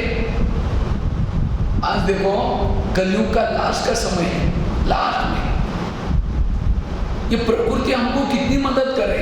अभी भी शरीर अच्छा दिए, इतने अच्छे अच्छे खाने का दे रहे, भोजन दे रहे, तो अब भी मुझे इतना अच्छा दे रहे होंगे तो सतयुग में कितना अच्छा दिया होगा, कितना अच्छा दिया होगा, कितना सुंदर शरीर होगा, कितनी अच्छी प्रकृति होगी। लेकिन हमने द्वापर के बाद क्या किया? प्रकृति का दुरुपयोग किया। आंखें दिया था अच्छा देखने के लिए, हमने दुरुपयोग किया। हाथ अच्छा कर्म करने के लिए दिया था, हमने दुरुपयोग किया। मुख का अच्छाई के लिए दिया था, मुख से परिचिंतन किया। इसलिए प्रकृति को गुस्सा है, मैंने तो इसके लिए इतना अच्छा शरीर दिया, भोजन दे रहे हैं और मेरा दुरुपयोग करती है। इसलिए ये विनाश के समय ये विनाश क्यों होगा? क्योंकि प्रकृति का हमने दुरुपयोग किया। इसलिए बाबा कहते बच्चे अब कोई भी इंद्रियों का दुरुपयोग नहीं करो। अपने इंद्रियों को राजा बन करके उसको यूज करो। जो प्रकृति के इंद्रियों के अधीन होकर के गलत काम करता है उसके जीवन में प्रॉब्लम है। इसलिए हर इंद्रियों को श्रीमद् प्रमाण चलाना। आज कोई किसी को पति बन करके तंग कर रहे हैं, क्यों तंग कर रहे हैं? किसी को सास तंग कर रहे हैं, बहू को तनाव आ रहा है, टेंशन आ रहा है। अगर सास और बहू का पिछले जन्म दिखाई जाए तो आज जो बहू है पिछले जन्म इसकी सास थी और जो सास है वो कौन थी? बहू। इसलिए कहते हैं ना सास भी कभी बहू थी।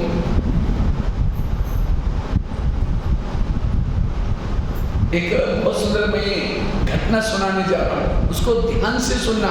लास्ट में मैं कुछ क्वेश्चन पूछूंगा उसके बारे में। एक आगरा में एक पति पत्नी रहते थे, बहुत गरीब थे, झोपड़पट्टी में रहते थे। उनके पास एक मेहमान आया। वैसा मेहमान दिल्ली में खरीदारी करने के हिसाब से आया था, लेकिन जब दिल्ली में आया तो दुकान बंद थी। अब उसको लगता है बैठे बैठे क्या करूँ, मैंने कभी आगरा गया नहीं, देखा नहीं, चलो मैं आगरा घूम के आता हूँ। तो व्यापारी क्या करता है, सारा आगरा घूम करके देख लिया, लेकिन रात को उसको सोने का प्रॉब्लम हो गया। जिस होटल में जाता था, जहाँ भी जाता था, सब कहते थे हमारे होटल बुक है। अब उनको लगता है रात को कहाँ सो जाओ, ब्याग में तो करोड़ रुपए पड़े, अगर कहीं बस स्टैंड पर सो जाओ चोरी हो जाएगा, कहीं स्टेशन पर सो जाओ तो भी चोरी हो जाएगा। तो अचानक उस व्यापारी को याद आया, मेरे गरीब पति पत्नी, चलो उनके पास जाता हूँ। तो रिक्शा करके उनके पास चला गया। वो तो बड़े खुश हो गए, इतना बड़ा व्यापारी आया, उसको खिलाया पिलाया, चाय पानी दिलाई। लेकिन सोने से पहले उसने अपनी ब्याग खोली, कपड़े चेंज कर रहे थे, कपड़े बदलने के लिए ब्याग खोली। जैसी ब्याग खोली, ब्याग के अंदर 1000 के 500 के बंडल थे, करोड़ रुपए थे। तो उस गरीब की पत्नी की नजर गई, देखा कि हमने 500 रुपए नहीं देखा, झोपड़ी में रहते और इसके बाद ब्याग भर करके पैसा है, अगर 2-4 बंडल हमको मिल जाए तो हमारी गरीबी क्या हो जाएगी, दूर हो जाएगी। रात भर नींद नहीं आई, 12-1 बजे बाहर गई, बड़ा एक पत्थर लेके आते, क्योंकि ब्याग सिराने थी, पत्थर ला करके सीधा उसके सिर में मारते। उसका तो मर्डर हो गया। पति की नींद खुली, पति कहता ये क्या हो गया, कहता अब हमारी गरीबी दूर। तो पति तो डर गया, ये बात किसी पुलिस वालों को पता चलेगा, लोगों को पता चलेगा, जेल की सजा होगी। कहा कि किसी को पता ही नहीं चले देंगे। इस व्यापारी को आप जमुना नदी में डाल देते। रात को 2 बजे उस मुर्दे को बोरी में डाला, पीछे यमुना नदी पानी से जा रहे थे भर के, उसके अंदर फेंक के आ गए। किसी ने नहीं देखा। जैसे घर में पहुंचे, खून ही खून लगा था दीवार पर, उनको लगा किसी को पता ना चले। रातों रात उन्होंने खून के दाग भी मिटाए। उन्होंने खून के दाग तो मिटाए, लेकिन कर्मों में पड़े हुए दागों को मिटा। इसलिए भजन है ना, कर्म का लेका मिटे रे भाई, लाख करे कोई चतुराई। उन्होंने उसी पैसे से एक प्लॉट लिया, एक मकान बनाया, दुकान खोला, गहने बनाए, गाड़ी खरीदी, उनकी गरीबी दूर हो गई। लेकिन उनको कोई बच्चे नहीं थे, दोनों ही पति पत्नी थे। कुछ साल के बाद एक बच्चा हो गया, और एक ही बच्चा था, खिलाया पिलाया, कलेक्टर बनना जितना पढ़ाया। लेकिन अचानक उस बच्चे को टाइफाइड हो गया। तो उनको लगता है इस बच्चे को कुछ ना हो जाए। एक बड़े से हॉस्पिटल में इलाज किया उस बच्चे का, और उसके पीछे बहुत खर्चा हुआ, और उस खर्चे के पीछे बनाए थे गहने वो बेच दिया। बच्चे का इलाज किया, बच्चा ठीक नहीं हुआ। उन्होंने जो गाड़ी लिया था उसको भी बेच दिया। बच्चे का इलाज किया, बच्चा ठीक नहीं हुआ। उन्होंने क्या किया, जो दुकान चालू की तो उसको भी बंद किया। उनको लगता है बच्चा कलेक्टर बनेगा, गाड़ी लेंगे, दुकान बनेंगे, सब ठीक हो जाएगा। लास्ट में मकान भी बेचा, झोपड़पट्टी भी चले गए। तो एक दिन वो बच्चा कहता है, पापा जी आपने को जो मिला था पैसा खत्म हो गया, अब मैं जा रहा हूँ, बच्चा मर गया। तो बच्चा कौन था? वो प्रश्न ये है मेरा, वो बच्चा कौन था? व्यापारी। ये है ऊपर वाला का डंडा, ये है कर्मों की हुई गति। कर्मों का डंडा लगता है, आवाज नहीं आता। ताली तो बजाओ। तो ये मैंने आप लोगों को क्यों सुनाया? आज मम्मी पापा ने होटल में देखा, पैसा जोड़ करके इकट्ठा किया, और उनको कोई ऐसा बच्चा पैदा हुआ है, गलत संगत में जा रहे, नशा कर रहे हैं, पैसा बर्बाद कर रहे हैं, माँ बाप को टेंशन आ रहे हैं। वो बच्चा कौन है? आपके ही कोई पिछले जन्मों का हिसाब है, और ये ज्ञान नहीं है, इसलिए टेंशन आ रहे हैं, बाप शराब पी रहे हैं। ये सब कर्मों के परिणाम है। कई के तो घर में बच्चा जन्मता ही लूला लंगड़ा है, पूरा जीवन भर में उसकी सेवा करनी पड़ रही। वो बच्चा कौन है? पिछले जन्मों का आपका हिसाब वाला है। आज आपको कोई पति तंग करता है तो माता को टेंशन आ रहे हैं, मैं इतना मेहनत करती हूँ तो भी बोलता रहता है। वो पति आपके पिछले जन्मों का हिसाब है। हिसाब को चुप्त करने के 3 तरीके। पहला तरीका योग लगा करके चुप्त करो। योग नहीं लगाएंगे, दूसरा तरीका भी रखा है, सहन करके चुप्त करो, वो भी नहीं करेंगे। तीसरा भी तरीका है, वो लास्ट का, विनाश का। समुद्र की लहरें हिमालय को जाने के लिए, छूने के लिए जाएंगी, ऊपर से जाएगी और जाते समय सबको लेके जाएंगे वापस। उस समय की स्थिति क्या होगी सोचो। और उस समय आत्मा इतना तड़पेगी, और उसमें विकर्म, और उससे आत्मा पाप कर्म खत्म करेगी। लेकिन विनाश के समय का पाप कर्म खत्म होगा, वो मुक्ति में चला जाएगा। अर्थात सत्युग त्रेता में नहीं आएगा, जीवन मुक्ति में नहीं आएगा, वो आएगी आत्माएं केवल द्वापर या कलयुग में आएगी। अब जिन्होंने सहन करके यहीं चुप्त किया, वो सत्युग में जाएंगे,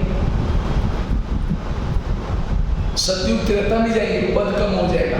और जिन्होंने योग से चुप्त किया, उनको जीवन मुक्ति में पद ऊंचा मिलेगा। इसलिए बाबा रोज क्यों कहता है बच्चे योग लगाओ, योग लगाओ। हम तो लगाते नहीं, फिर सहन करना पड़ता है, फिर आने वाले विनाशकाल में चुप्त करना पड़ेगा। इसलिए अब मुझे कभी भी निगेटिव नहीं सोचना, हमेशा पॉजिटिव सोचो, ये कर्म गति को समझो। जैसा कर्म करेंगे वैसा ही हमको फल मिलता है। कई को क्या लगता है भगवान हमको दुख देता है, भगवान किसी को दुख देता है? दुख मिलता है मेरे कर्मों से। अगर समझे किसी ने पिछले जन्म में किसी का मर्डर किया हाथ से, तो अगले जन्म में उसको हाथ नहीं होता, लोला बन जाता, या बीच में मिलेगा, बीच में कट जाएगा, मशीन में फंसेगा, कुछ तो घटनाएं होंगी। कोई गूंगा बनता है, क्यों बना? उसने अपने मुख से हमेशा दूसरों को अपशब्द बोले, इंसल्ट किया, दूसरों को दुख दिया, अगले जन्म में उसका मुख बंद, गूंगा। कोई अंधा बनता है, क्यों बनता है? आंखों का दुरुपयोग किया। कोई किसी का दिल तोड़ता है, दुख देता है, अगले जन्म में हार्ट में प्रॉब्लम आता है। किसी ने अपनी सुंदरता को दिखा करके दूसरे के जीवन को बर्बाद किया, अगले जन्म में उसकी सुंदरता नष्ट हो जाती है। इसलिए इस दुनिया में अगर जीना है, सावधानी से जीना है। तो हमें कैसे कर्म करना है, अच्छे कहाँ सिखाया जाता है? टीवी से, अखबार पढ़ने से, पड़ोसी बारे गप्पे लगाने से? हमें अच्छे कर्म कैसे करना है, ये परमात्मा मुरलियों के माध्यम से सुनाता है। और जो मुरलियों के माध्यम से चलता है, उसके कर्म अच्छे बनते हैं, अगला जन्म उसका अच्छा होता है। अगले जन्म में हम देवी देवता बनना है।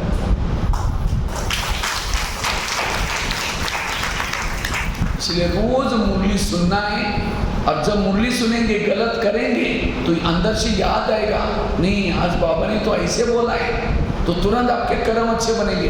लेकिन कईयों को घर से कमाने से, दुकान से, घर के कामों से फुर्सत ही नहीं मुरली सुनने के लिए। मैंने सवेरे भी आपको बोला था, एक मुरली की कीमत लाखों करोड़ रुपए है। कितना रुपए है? आप कहेंगे बहनें हमको पैसे देते हैं। बच्चों को स्कूलों में टीचर कभी पैसा नहीं बांटता, क्या बांटता है? ज्ञान। और जितना बच्चा रेगुलर आता है, पंक्चुअल आता है, उसको नौकरी अच्छी लगती है। और जब नौकरी अच्छी लगेगी, पैसा मिलेगा। तो पैसा क्यों मिला? उसने स्कूल में अच्छी पढ़ाई पढ़ी थी। इसी तरह विनाश काल के समय परमात्मा ने ये विद्यालय खोला है। और इस विद्यालय में जो रेगुलर आता है, पंक्चुअल आता है, रोज आता है, अच्छी तरह पढ़ता है, उसके संस्कार बदलेंगे, व्यवहार बदलेगा। जब संस्कार अच्छे बनेंगे, व्यवहार अच्छा बनेगा, जब उस विनाश के बाद ऊपर जाएंगे, फिर सतयुग में आएंगे। सतयुग में उसको संपत्ति मिलेगी। क्यों मिली? सतयुग में केवल कितने लोग हैं? 9 लाख। क्यों? बाकी सब अब 9.5 करोड़ क्यों नहीं आए? उनको बुलाती थी बहनें, बहन जी हमको दुकान खोलना पड़ता है, बहन जी हमारे यहाँ मेहमान आते हैं, हम फ्री थोड़ी हैं। ठीक है, तुम दुकान ही करते रहो, परमदानी रहो, फिर सत्युग का सुख गया उसके काम से। और ये जन्म नहीं, 21 जन्म गए। इसलिए उस दुकान से भी पहले यहाँ अपने 2 कान खोलो। वो तो एक ही दुकान है, कितने कान है? 2 कान। उस दुकान से कमाए हुआ चोर लुटेगा, आग जलाएगी, पानी डुबोएगा, इस 2 कान से कमाए हुआ चल रहा है ना दुनिया में। यूक्रेन में, रूस में बॉम्ब्स गिर रहे हैं, रात भर उन्होंने मेहनत किया, कहाँ गया? एक मिसाइल गिर गया, खत्म हो गया। केवल वहां नहीं, यहाँ भी वो आने वाले लहर। इसीलिए बाबा कहते हैं पेट को चाहिए क्या, 2 ही रोटी चाहिए, और 2 रोटी के चक्कर में दूसरों को देखता है, उसका दूसरा मंजिल भी बनाया, मैं तीसरा बना करके छोड़ूंगा, उसके पास गाड़ी है, मैं भी गाड़ी लूंगा, फिर गाड़ी लेगा, फिर गाड़ी भी कौन सी कंपनी की चाहिए, सिंपल नहीं चाहिए, पूरा जीवन खत्म हो जाता है तो भी उसकी इच्छाएं पूर्ण नहीं होती। जिसके लिए आया था वो रह गया बाजू में, तो मरते समय कहता है भगवान थोड़ा बचाओ, मैं अच्छा कर्म करूंगा, बच्चा भी रहता है, फिर वही करता है इसको। इसलिए जो करना है अब कर लो। इसलिए इस कर्म गति को समझ करके अपने संकल्प को बचाना, और पैसा भी कैसा कमाओ, ईमानदारी से। घर में जो भी बिजनेस करते हैं, जो भी काम करते हैं, ईमानदारी से भले लो, लेकिन आपको जितना खर्चा, अति भी नहीं लो, अगर अति लेंगे वो भी डाइजेस्ट नहीं होगा। एक मैं दिल्ली में रहता था, दिल्ली में हमारे आश्रम के सामने, मैं रात को दिल्ली में पहरे का सिक्योरिटी का काम करता था, रात को किचन में खाना भी बनाता था, रात को 11 बजे तक थोड़ा सा गेट बंद करना ये सब देखता था। तो मैं वहाँ रात को 10 बजे से लेकर के 5 बजे तक ट्रक को जाने के लिए परमिशन थी शहरों से। तो एक ट्रैफिक पुलिस वाला आता था, तो ट्रैफिक पुलिस वाला क्या करता था, रोड पर खड़ा रहता था, जो भी ट्रक आते थे हाथ खड़ा करता था, तो लोग क्या करते थे, वो ड्राइवर पैसा देके निकल जाते थे। अब जो नहीं देता था उसको साइड पर खड़ा करता था, कहता तुम्हारे कागज दिखाओ, फिर पीछे देखो ये लोड है, ये गुमराह करके, अब 5 बजे तो गुमराह किया तो दूसरे दिन जाएगा नहीं, वही खड़ा रहेगा। अब लोग सोचे पैसा दो भागो, जो भी है। तो कभी कभी वो पुलिस वाला आश्रम में पानी पीने के लिए हमारे पास आता था, मेरे को कहता है भाई ठंडा सा पानी लेके आओ, तो मैं कभी कभी पानी देता था उसको। तो कभी कभी मैं पूछता था, दोस्ती हो गई, रोज आता था। तो मैंने कहा सर आप ये जो हाथ खड़ा करके जो पैसे लेते हैं ये रोड का टैक्स है? कहता है नहीं नहीं टैक्स नहीं है, उनको गुमराह कर देते हैं, तो उसको रोक देते तो दे के चले जाते। मैंने कहा ये गवर्नमेंट में जमा करते हैं? नहीं नहीं, आधा बॉस को देता हूँ, आधा अपनी जेब में रखता हूँ। मैंने कहा सर आप पुलिस वाले हैं, आप ही ऐसे करें? अरे चलता है आजकल, हर एक कर रहा है ऐसा ही। मैं कभी कहता था आप आश्रम में आओ, 7 दिन का कोर्स करो, ये दुनिया बदलने वाली है, सती की दुनिया आने वाली है, स्वर्ग आने वाला है। मेरे को कहता है जहाँ धन है, जहाँ गाड़ी है, जहाँ संपत्ति है, वही स्वर्ग है, आपका स्वर्ग हमको नहीं चाहिए। अभी भी हम स्वर्ग में बैठे, हमको स्वर्ग से क्या कम है? तो रोज ऐसी चर्चा होती थी। एक दिन उसने मुझे बैग खुला करके दिखाया, आते ही बोला देख खाली है सूटकेस, अब सवेरे जाते समय देख लेना, मैं भर के लेके जाऊँगा, आपको दिखाऊंगा। क्योंकि सवेरे में 5 बजे गेट होकर खोलता था, मेरे को बुला कर देखा तो रात की कमाई। तो एक दिन जब वो आया, उसके चेहरे पर उदासी थी।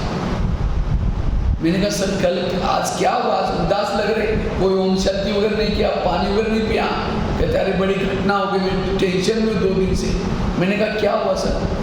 कहता है मेरा एक ही बेटा था, IIT में पढ़ता है, इंजीनियरिंग कॉलेज में, डोनेशन नहीं, वो एडमिशन नहीं मिल रहा था, मैंने पैसा भर करके डोनेशन दे करके एडमिशन लिया, लेकिन आज एक घटना होगी। बोला कल से वो ये घटना होगी। उनके टीचर ने मुझे फ़ोन किया, आपका लड़का 2 दिन से 8 दिन से गायब है, कॉलेज में नहीं आए। तो मैं कहता मैं दोस्तों को जाकर के पूछा, फ़ोन करके पूछा कि क्या मामला है, क्यों नहीं जाता है? तो दोस्तों ने कहा ये लव मैरिज करके 8 दिन से पहले चला गया। तो कोई सोचता है कि चलो क्या मामला है करके मैं बैंक में गया, ATM में, तो थोड़ा पैसा निकाल करके मैं जाऊँगा वहाँ, क्या हुआ देखूँगा। कहते जब मैं ATM में गया, मेरा ATM का सारा पैसा खत्म, क्योंकि उसको नंबर दिया था तुमको जितना चाहिए पैसा निकालो इसमें से, एक भी पैसा नहीं रखा, सारा पैसा खत्म हो गया। इसलिए कल से मैं बोला टेंशन में हूँ। मैंने कहा सर कमाया था कैसा? ऐसा करके कमाया, ऐसा ही चला। इसलिए कहते ना पसीने की कमाई खाओ। कर्म किसी को भी नहीं छोड़ते। कर्मों ने ब्रह्मा को नहीं छोड़ा, दादियों को नहीं छोड़ा। आप कौन से पेड़ के पत्ते हैं? आज हमें थोड़ा भी बच्चों को बीमारी हो गई तो हम टेंशन में आते हैं, बाबा हमको मदद ही नहीं करता। लोग भी बोलेंगे अरे ओम शांति में जा रहे हैं, ब्रह्मा कुमारी में जाते हैं, कहते भगवान पढ़ा रहे हैं, फिर भी इनके घर में ऐसा हो रहे हैं। ओम शांति में कब से आ रहे हैं? साल 2 साल 3 साल पिछले जन्म में थे ओम शांति में, और उसी समय गलत काम किया, या आते वो छुमंतर हो जाएगा। अगर ओम शांति में आने के बाद भी मेरे जीवन में प्रॉब्लम है, ये मेरे पिछले जन्मों का हिसाब है। बाबा का पर विश्वास कभी कम नहीं करना। कई कहते नहीं भाई जी दुनिया में बड़ा अन्याय है, हमारे घर के पास इतना भ्रष्ट व्यक्ति है, इतना गलत काम कर रहे हैं, भगवान उसका ही घर बढ़ते जा रहे हैं, तो अन्याय नहीं तो क्या? आज जो घर भर है उसका पिछले जन्म का अच्छा कर्मों का फल है। अब गलत काम करे उसका फल भी उसको मिलेगा। भगवान के घर में देर है लेकिन अंधेर, भले कलयुग है, यहाँ कोई भी प्रकार का ये नहीं है। जैसा जिसने कर्म किया उसको उसका फल। आप देख रहे हैं ना, किसी को मर्डर हो रहा है, किसी का एक्सीडेंट हो रहे हैं, ये सब इसलिए अपने कर्म अच्छे। कर्म यही मेरा धन है, कर्म यही मेरी संपत्ति है, कर्म यही मेरे मित्र है, बाकी कोई मित्र नहीं, कोई कुछ नहीं। आज दूसरे के खातिर हम क्या क्या पैसा कमाने के लिए कितना झूठ बोलते हैं, क्या वो साथ नहीं देने वाले हैं। कर्म तुमने किया, तुमको ही उसको भोगना पड़े। आज ऐसी ऐसी मसले निकली है, पेट में बच्चा या बच्ची चेक करते और बच्चों को कोई पसंद नहीं करता। यहाँ तो इस साइड पर कम चलता है, उधर नॉर्थ में आजकल बहुत हो रही है, इसीलिए आजकल कई अभियान निकाल रहे हैं। तो क्या करते हैं, डॉक्टर के पास जाते हैं, वैसे कानूनी अपराध है तो भी लोग क्या करते हैं, चेक कर। और डॉक्टर पढ़ा लिखा है लेकिन उसके पैसे की लोभ की पट्टी बांधी है, लोभ की पट्टी बांधी है, इसलिए अपराध नहीं समझता, पैसा मिलता है। इसलिए क्या, अगर कोई चेकिंग करने के लिए आता है तो डॉक्टर फोन कर सकता है, ये मैं हमारे पास है, पुलिस स्टेशन लेके जाओ, ये ऐसा परीक्षण क्यों करना है, लेकिन उनको पैसा मिल रहा है। नर्स भी मिली है, अच्छा मम्मी भी मिली है, पापा जी भी मिला है। अच्छा वो बच्ची अंदर जो है वो लात में नहीं मार सकती, तुम लोग मेरे साथ क्या कर रहे हैं, मुझे जन्म लेना है, मुझे बहुत काम करना है, मैं इसीलिए मैं आई हूँ जन्म लेने के लिए। अब छोटी बच्चे हैं, पिंड छोटा है, वो कुछ नहीं कर सकती। चारों ने मिलकर के वो पिंड को निकाला और कहाँ डालते, कूड़ेदान में, और कुत्ते खींच खींच कर उसको खा रहे। आत्मा तो मरी नहीं, आत्मा सब देखते ही साक्षी होकर के। वही आत्मा अगले जन्म में उसी डॉक्टर का, नर्स का, मम्मी पापा का मर्डर करके कूड़ेदान में डालते हैं। और हम क्या बोलते हैं, और एक व्यक्ति ने 4 को मारा, वो कितना निर्दयी है भाई, क्यों मारा? कारण तो होगा ना, इस दुनिया में जो कुछ होता है बिना कारण का कुछ नहीं हो रहा है। इसलिए लोगों से नहीं डरो, भगवान से कभी ना डरो, अपने गलत कर्म से जरूर डरो। और ये कर्म का बीज कहाँ मिलता है? यहाँ मिलता है, और कहीं नहीं मिलता। यहाँ बाबा दे रहे हैं, और केवल दुनिया में बीज तो है लेकिन पावर नहीं, ताकत नहीं। योग की ताकत भी देता है, योग भी चाहिए, ज्ञान भी चाहिए। केवल ज्ञान होने से नहीं चलेगा, योग से कंट्रोलिंग पावर, रूलिंग पावर आते हैं अच्छे कर्मों की। इसलिए अब मुझे क्या करना है, व्यर्थों से बचना है। अगर कुछ भी व्यर्थ आता है, सोचो कि मेरे कर्मों का परिणाम है, किसी का दोष नहीं, नहीं तो दूसरे को बदवाई देंगे, कहीं आज किसी को मार भी देते हैं, वो आत्मा तो मरती नहीं, अगले जन्म में फिर उसके सामने प्रॉब्लम आएगी। बदला नहीं लो, अपने को बदलो, बदला लेने से समस्या और बढ़ जाएगी। और उसके लिए एक लास्ट का फार्मूला, निगेटिव को क्या बना दो, पॉजिटिव बनाओ। किसी ने गाली भी दी, क्या समझो, गाली नहीं दी, मेरे पर गुलाब का फूल डाल दिया, कोई गुलाब का फूल डाल दिया, अच्छा लगता है बुरा लगता है? एक समझो किसी ने परचिंतन किया आपका, तो क्या समझो, ये परचिंतन नहीं किया, मेरा कीर्तन भजन गाया, अगर कोई कीर्तन भजन गाता है अच्छा लगता है ना। कीर्तन भजन में क्या होता है, 2-4 जन इकट्ठे होते हैं, एक जन क्या करता है, देवी की महिमा गाता है, दूसरा क्या करता है, पीछे से ढोलक बजाता है, तीसरा क्या करता है, 3-4 जन सुनते हैं, उसको कहते हैं कीर्तन भजन। इसी तरह परिचिंतन में भी क्या होता है, 2-4 जन इकट्ठे होंगे, ये कहेगा वो है ऐसी, हाँ दूसरा कहेगा हाँ मेरे साथ भी ऐसा किया, तीसरा कहेगा हाँ ऐसा ही। कीर्तन भजन परिचिंतन नहीं करना, इससे बचना, परिचिंतन से बचना। और उसके लिए निगेटिव को क्या बना दो, पॉजिटिव।